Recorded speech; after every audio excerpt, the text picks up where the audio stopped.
मेरा नाम सीमा है और मेरी शादी को 2 साल हो चुके हैं, जो कि मेरे पापा की रज़ामंदी से हुई थी। मुझे भी अपने होने वाले पति से कोई दिक्कत नहीं थी, क्योंकि वह एक खूबसूरत हसीन नौजवान था जिसे देखकर कोई भी लड़की इनकार नहीं कर सकती। शादी का दिन आ पहुँचा, सारी ज़िम्मेदारियाँ बड़ी धूमधाम से की गई। मेरे ससुराली ख़ानदान एक ऐसा ख़ानदान था जिसके ख्वाब में हर लड़की देखती है। उसका घर महल जैसा, घर में नौकर, चाकर, गाड़ियाँ, ज़िंदगी की सारी सहूलियत वहाँ मौजूद थी। शादी वाले दिन मैं थोड़ी-सी घबराहट का शिकार थी शायद कि हर लड़की ही उस दिन यही महसूस करती है। मैं नमन के घर में अपना पहला कदम रख चुकी थी। उसकी अम्मी मुझे बड़े नाज़ों से बहू बनाकर लाई थी। मेरे ससुराल में मेरी सास-ससुर के साथ मेरी एक नंद भी थी, जो कि शादीशुदा थी। यानी मेरा ससुराल कोई लंबा-चौड़ा नहीं था। मैं अपने कमरे की खूबसूरती और उसकी सजावट देखकर हैरान रह गई। जैसे मैं तैयार थी वैसे ही कमरे को भी सजाया गया था। मुझे अपने पति का इंतज़ार करना था। मुझे बेड पर बिठा दिया गया। सब लोग कमरे से बाहर जा चुके थे। नमन कमरे में दाखिल हुआ। वह मेरे करीब बढ़ा। मैं घूंघट ओढ़े बैठी थी। उसने पहले मुझे मुँह दिखाई में गोल्ड की रिंग दी और उसके बाद मेरा घूंघट हटाया।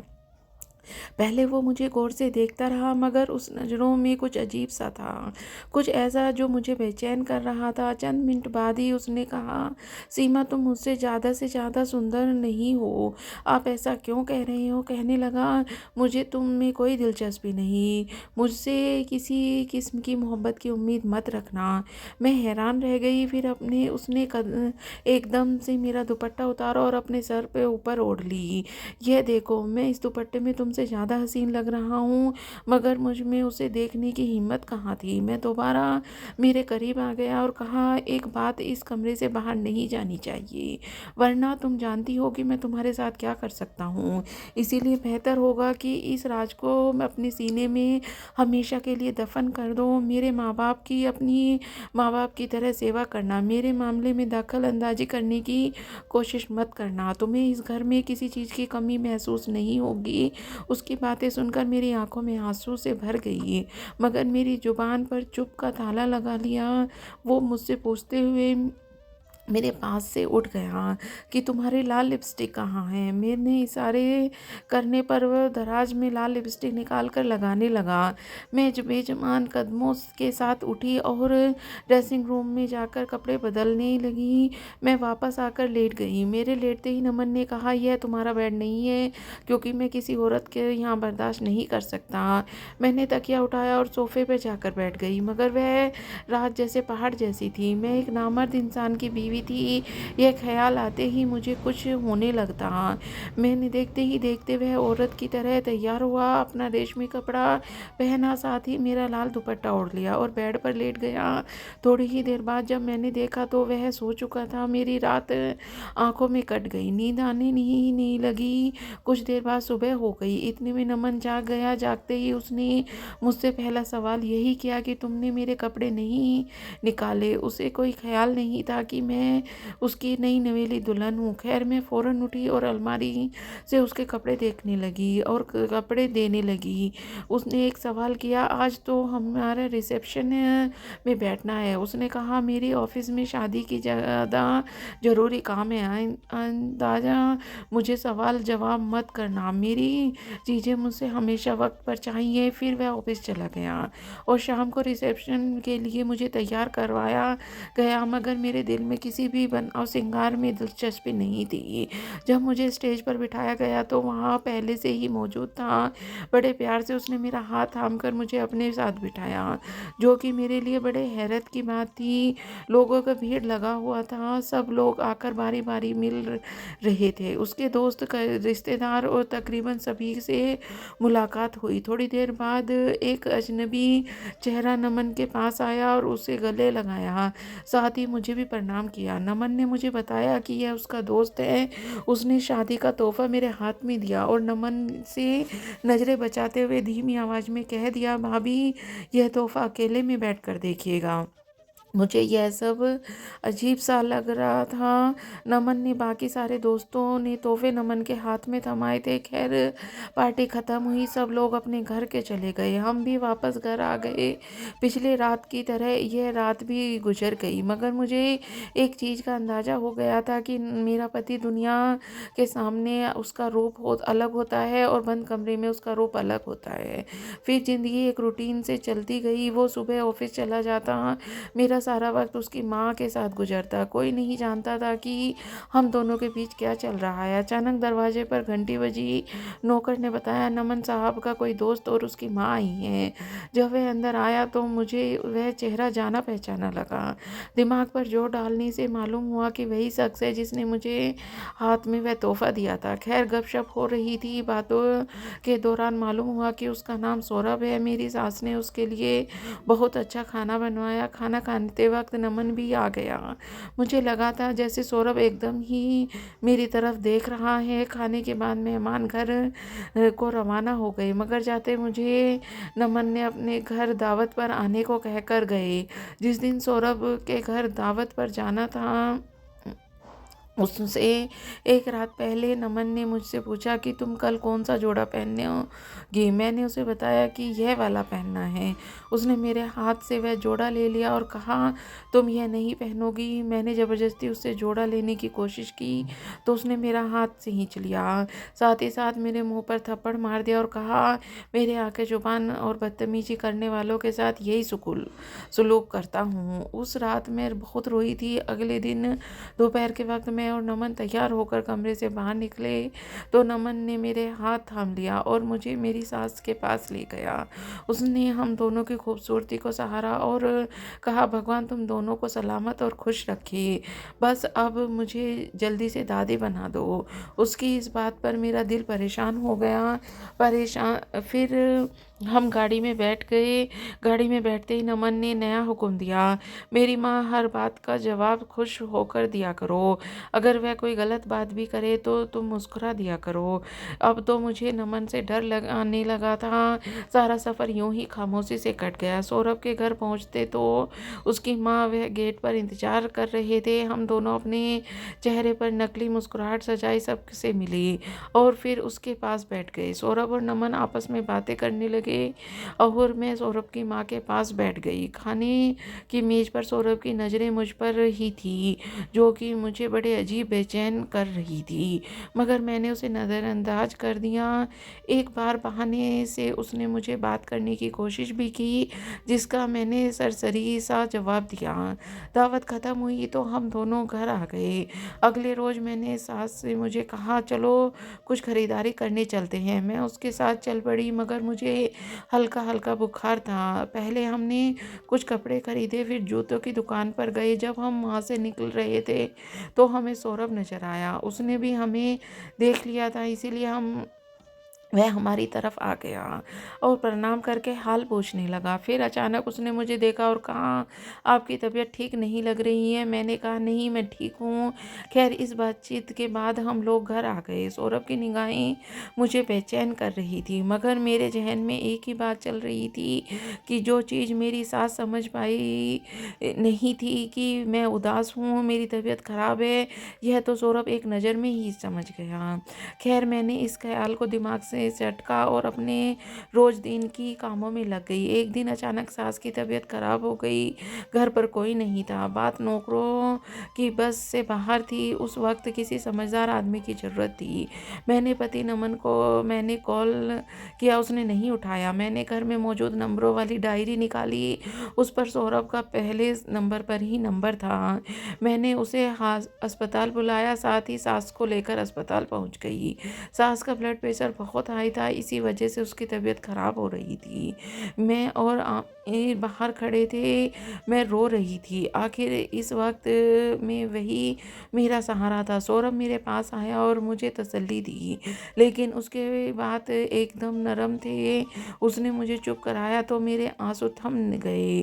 फिर वह मेरे लिए पानी लेकर आया। पानी पकड़ा तो हुए उसके हाथ में मेरे हाथ से जरा टकराए तो मैं फ़ौरन कहा अरे आपको तेज़ बुखार है, मुझे लगता है कि आप अपना ख्याल बिल्कुल नहीं रखती। वह मुझे देखने लगा, उसकी फ़िक्र दिल में मुझे अच्छी लगने लगी। थोड़ी देर बाद डॉक्टर ने आकर बताया कि मेरी सास को होश आ गया है। हम उससे मिलने गए, रात को उन्हें घर पर लेकर आ गए। मैंने सौरभ का शुक्रिया अदा किया, जिसकी वजह से हम वक्त पर अस्पताल पहुंच गए। सास अब बिल्कुल ठीक थी। थोड़ी देर बाद नमन और मेरे ससुर भी आ गए। शाम को हम सास को घर वापस ले आए। सौरभ ने रात का खाना हमारे साथ खाया। 10 बजे करीब वो घर चला गया, मगर जाते जाते चुपके से एक बार फिर मुझे मेरा ख्याल रखने की बात कह गया। सौरभ के जाने के बाद सास ने मुझे और नमन को अपने कमरे में बुलाया और कहा कि अब मेरी ज़िंदगी का कोई भरोसा नहीं। मैं अपने पोते को पोतियों को देखना चाहती हूँ। मुझे दादी बना दो ताकि दोबारा ज़िंदगी की तरफ लौट आऊँ। मैंने उनकी बात पर मुस्कुरा कर कहा, माँ, आपको ऊपर वाला बहुत जल्द खुशखबरी देगा। सास ये बात सुनकर मुस्कुरा दी। दूसरी तरफ नमन को मेरे सौरभ की बात करना बिल्कुल पसंद नहीं आया। कमरे में आने के बाद उसने मुझे बाजू बुरी तरह से मरोड़ा और मुझसे कहा, आइंदा सौरभ से दूर रहना, वरना तुम्हारे लिए अच्छा नहीं होगा। उस वक्त तो मुझे कुछ समझ नहीं आई कि इतनी सी बात पर वह इससे क्या बुराई है। उस वक्त मुझे तेज बुखार हो रहा था। खैर, मैं इस बात को नज़रअंदाज करके सो गई। अगले दिन सौरभ का कॉल मेरे नंबर पर आई। मैं हैरान हुई। मैंने कॉल उठाई। सौरभ ने कह रहा था कि मैंने आपको हाल पूछने के लिए फ़ोन किया था। कल आपको बहुत तेज बुखार था, मुझे आपकी फ़िक्र हो रही थी। अब आपकी तबीयत ठीक है ना?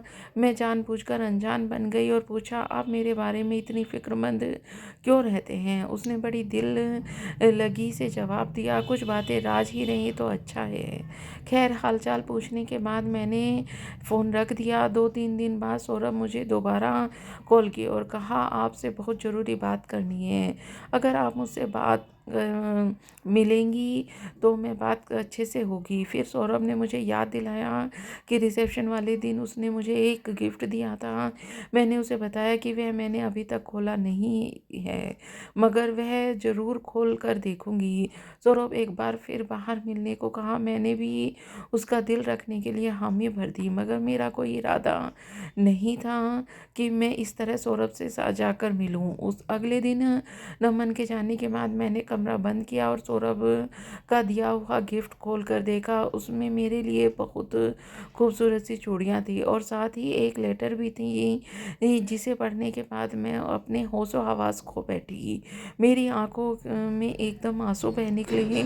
यह आंसू सौरभ की वजह से नहीं बह रहे थे, बल्कि मैं तो और अब मेरा इरादा किया कि मैं सौरभ से मिलने ज़रूर जाऊंगी। मैं उसी दिन सौरभ से मिलने चली गई। रोने की वजह से मेरी आंखें सूजी हुई थी। सौरभ ने मुझे देखते ही कहा, आपकी आंखों में क्या हुआ? मैंने कहा, कुछ नहीं। कहने लगा, जिसका पति उसे प्यार न दे, उसे उस बीवी का आंखों में ऐसी ही होती हैं। पहले तो मैं उसकी बात पर चौंक गई, मगर फिर उसने कहा, हैरान मत हो, मैं सब जानता हूँ। नमन आपकी मोहब्बत के काबिल नहीं है, क्योंकि वह तो शादी जैसे रिश्ते के लायक भी नहीं है। मैंने कहा, नहीं, आप गलत समझ रही हैं, ऐसी कोई बात नहीं है। कहने लगा, आपको तो झूठ बोलना भी नहीं आता। मैंने कहा, आपको यह सब कैसे मालूम? कहने लगा, यह सब तो मैं बहुत पहले से जानता हूँ, तब से जब से नमन कॉलेज में मेरे साथ बदतमीजी की थी। मैंने उसे साफ माफ़ कर दिया, मगर मैं आपके साथ ऐसा नहीं करने दूंगा, क्योंकि मैं आपको पसंद करता हूँ। वह आपके काबिल नहीं है। एक दिन आप उसे छोड़ देंगी, मैं आपको दुनिया की हर खुशी दूंगा। आपके बारे में मुझे किसी ख्वाब जैसी लग रही थी, मगर मैं उन्हें हकीकत में बताना चाहती थी। साथ ही मुझे नमन की वो धमकी याद आ गई, जब उसने मुझे सौरभ से बात करने की सख्ती से रोका था। मुझे नमन के इस कदर भड़काने की वजह मालूम हो गई थी, क्योंकि शादी की रात वाली हरकत की वजह से मेरे दिल में उसकी कोई इज्जत बाकी नहीं रही थी। मैंने सौरभ का हाथ थाम लिया और कहा, फिलहाल तो नमन ने मुझे नहीं छोड़ा, मगर तुम्हारा फिक्र करना और मेरा ख्याल रखना, मुश्किल वक्त में मेरा साथ देना, मेरे लिए इससे बड़ी कोई बात नहीं। मुश्किल वक्त में तुम्हारा साथ देने से मेरा हौसला बढ़ गया। खैर काफ़ी प्यार मोहब्बत की बातें होती रही। घर आकर भी उसका ख़्याल मेरे चेहरे पर मुस्कुराहट ले आता। जब नमन को लड़ना झगड़ना तब अब कुछ भी महसूस न होता। शादी के साल होने वाला था। मैं और नमन किसी भी पार्टी में जाते तो लोग पहले बच्चे का सवाल पूछते, जिसे सुनकर मैं बिल्कुल बुरा नहीं लगता, क्योंकि बच्चे का सुनकर उसे अपनी ही कमज़ोरी महसूस होता था। अब सब मुझे नमन की मोहब्बत की भी परवाह नहीं थी। अब जब भी मौका मिलता मैं सौरभ से मिलने चली जाती। करीब 6 महीने ऐसे ही चलता रहा। एक दिन अचानक मेरी तबीयत खराब हो गई। नमन घर पर था। मैंने नमन से कहा कि मुझे डॉक्टर के पास ले चलो। डॉक्टर ने चेकअप के बाद नमन से कहा कि मैं वह बाप बनने वाला है। मैं तो एकदम चौंक गई। नमन मुस्कुराया और डॉक्टर से सावधानी वगैरह पूछने लगा। अस्पताल से निकलने के बाद हम गाड़ी में बैठे। मेरे दिल की धड़कन बहुत तेज हो रही थी। नमन बिल्कुल खामोश था। घर आते ही उसने सबको बता दिया मैं माँ बनने वाली हूँ। अब सभी समझ रहे थे कि नमन के बच्चे की माँ बनने वाली हूँ। सब खुश थे। यह कहकर नमन कमरे में चला गया। मैंने भी उसके पीछे कमरे तक आ गई। मुझे देखते ही नमन मुस्कुराने लगा और बोला चलो आज यह दिक्कत भी हल हो गया। अब मुझे उस कोई मुझसे सवाल नहीं करेगा और ना ही कोई मेरी मर्दानगी पर शक करेगा। मैं उसकी बात सुनकर परेशान हो गई, लेकिन फिर उसके अगले सवाल ने मुझे और परेशान कर दिया। कहने लगा अच्छा यह तो बताओ यह बच्चा किसका है। पहले तो मैं चुप रही, फिर मैंने डरते डरते जवाब दिया यह बच्चा सौरभ का है। यह सुनते ही उसका दिमाग चकरा गया। कहने लगा यह क्या बकवास कर रही हो। सौरभ सिर्फ मेरा है। तुम्हें उसके बच्चे को गिराना होगा। मैं उसके बात के लिए बिल्कुल तैयार न थी। मैंने कहा मैं हरगिज ऐसा नहीं करूँगी। उसने मुझ पर बहुत गुस्सा किया। उसके रवैये पर मैं हैरान हो गई। मैंने उस वक्त खामोश रहना ही ठीक समझा। उसके बाद रात हो गई। मैं अपने बच्चे को बचाने की तरकीब सोचने रही थी। रात 2 बजे का वक्त था। जब नमन सोया हुआ था मेरे दिमाग में तरकीब आई कि मैं यहाँ से भाग जाऊँ। शायद यही सही हल है, क्योंकि बच्चे को उससे बचाने के मैं और कुछ नहीं कर सकती थी। सुबह होते ही नमन मुझे ज़बरदस्ती डॉक्टर के पास ले जाता और मेरा अबॉर्शन करवा देता। मैं चुपके से घर के पिछले दरवाजे से बाहर निकली और रोड पर तेज तेज चलने लगी। मुझे उस वक्त कुछ भी समझ नहीं आ रहा था कि मैं किस तरफ जाऊं। रात के इस वक्त कोई रिक्शा भी नहीं था। मेरे दिमाग में बस एक ही बात थी कि मुझे नमन से दूर जाना है, बहुत दूर, ताकि वह मेरे बच्चे को नुकसान न पहुंचा सके। मगर शायद कुदरत को कुछ और ही मंजूर था। अचानक एक गाड़ी आई और उससे मैं टक्कर हो गई। मेरी आंखों के सामने आखिरी मंजर धुंधला अंधेरा था। मेरी आंखें खुली तो मैं अस्पताल के बेड पर थी। मेरे सामने सौरभ बैठा था। मैं नहीं जानती थी कि वह यहाँ कैसे आया, उसे कैसे मालूम हुआ मैं घर से बाहर जा रही थी। उसे देखते ही मैंने कहा सौरभ प्लीज़ मेरे बच्चे को बचा लो। उसने मुझे तसल्ली देते हुए कहा सीमा अब तुम्हारा बच्चा इस दुनिया में नहीं रहा। मेरी तो यह बात सुनते ही दुनिया लुट गई। मैं रोने लगी कि सौरभ ने मुझे बहुत तसल्ली दी। उसने कहा कि बच्चा दोबारा भी हो सकता है, परेशान होने की ज़रूरत नहीं है। वह मुझे चुप करवाने की कोशिश कर रहा था, मगर मेरे आंसू थम नहीं रहे थे। तो सौरभ तसल्ली दे रहा था, मगर मुझे लग रहा था मेरी ज़िंदगी में कुछ बाकी नहीं है। उस दिन के बाद मेरे किसी से बात करने का दिल न चाहा। एक रात मुझे ख्वाब में लगा जैसे नमन मेरे पास आया है और मुझसे कह रहा है कि मुझे अब तुम्हें मुझसे कोई नहीं बचा सकता। उस दिन मैं इतना डरी कि दोबारा सुकून की नींद न आई। सौरभ ने बहुत कोशिश की मेरा दिल बहल जाए, पर वो चेहरा पर मुस्कुराहट देखने के लिए तरस रहा था, मगर मेरा अंदर कुछ बोलने की ताकत नहीं थी। डॉक्टर के 6 महीने की मेहनत के बाद मैं उठकर चलने फिरने लगी और बोलने के काबिल हुई। मुझे उससे अपनी मोहब्बत का बार बार यकीन दिलाया। सौरभ की मोहब्बत का व्रत इजहार सुनकर मुझे ज़िंदगी हसीन लगती। उसने मुझे साथ चलने को कहा, जिस पर मुझे कोई ताज्जुब नहीं था। मैंने उससे कहा तुम्हारे घर वाले नहीं मानेंगे, मगर उसने मुझे यह खुशखबरी सुनाकर एक बार फिर उम्मीद जगा दी कि वह अपने घर वालों को पहले ही मना चुका है। उसके साथ बिल्कुल रहने वाला एहसास हुआ। मैंने नमन को तलाक का मुकदमा चला दिया। बहुत जल्दी हमारी तलाक हो गई। उसके साथ ही सौरभ ने मुझसे शादी कर ली।